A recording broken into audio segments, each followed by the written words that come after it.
Well, Tasha, would you like to tell them, or would you like me to tell them? You can tell them. I don't like sharing all my business.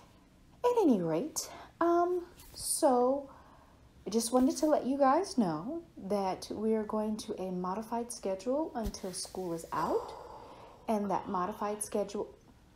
Hurry up, man. I'm serious. Like, it's already TMI. They don't need to That know all modified schedule is that we are on a week, then off a week, then on a week, then off a week, then on weeks that we have a holiday, we'll be off totally for those weeks, and so on and so forth until the end of school. Would you like to say anything, Tasha, without interrupting this time? Yeah, all you had to do was say bi-weekly schedule.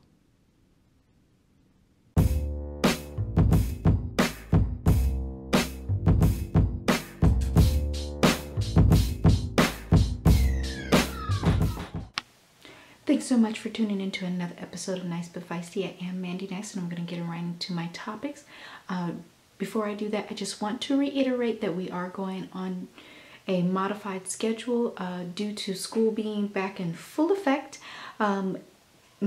We have opted to basically teach from home, and so therefore we'll be on a week, off a week, on a week, off a week, and this is our week to be on. So next week we will be off. So this article comes from NPR and is actually speaking about Lebanon, and it's entitled "Lebanon's Prime Minister Resigns, Citing an Earthquake of Upheaval After Explosion." So, Lebanon Prime Minister Hassan Diab, I'm not sure if that's correct pronunciation, but we're going to roll with that, announced his cabinet's resignation Monday, responding to an outrage over a catastrophic explosion in Beirut. "Today I announced the resignation of this government," Diab said to the national TV address, "May God protect Lebanon." Diab's speech was published by National News Agency in Lebanon, the state-run media outlet.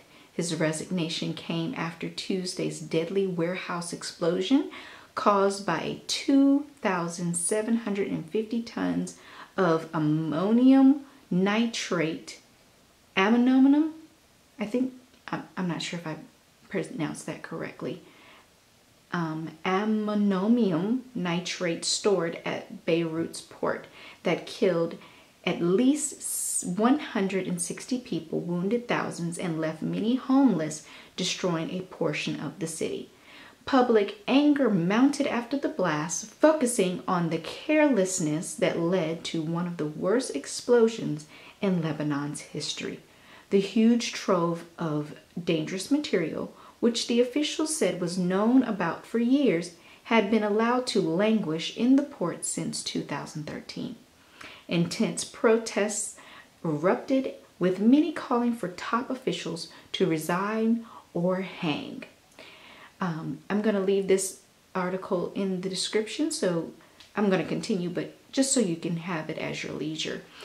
If people were doing that in the U.S., calling for people to resign or be hanged, my goodness, there would be change. I'm not advocating for that, by no means. Just letting you know.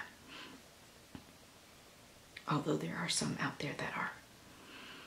We are facing an earthquake that struck the country with all its humanitarian, social, economic, and national repercussions, Diab said.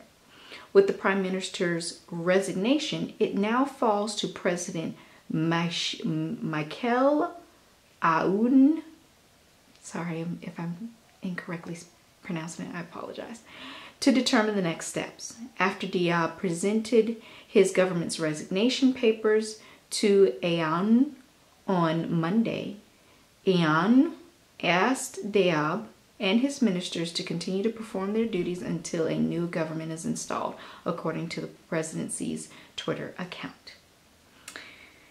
So there you have it, guys. If you will read the rest of it for yourself, and we will see you the week after next. Take it away, Tasha. Have a good one, you guys.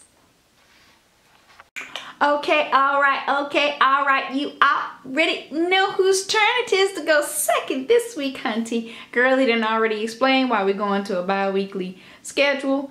It is what it is. I'm gonna go ahead and get right up in my topic.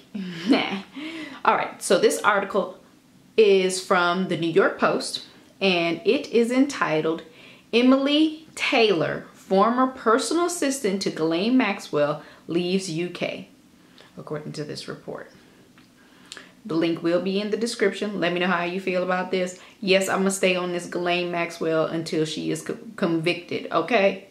Or, you know what I'm saying? Like, seriously, like, cause I told y'all last time, like, I'm not endorsing anyone knowingly that is for pedophilia. I'm not gonna do that.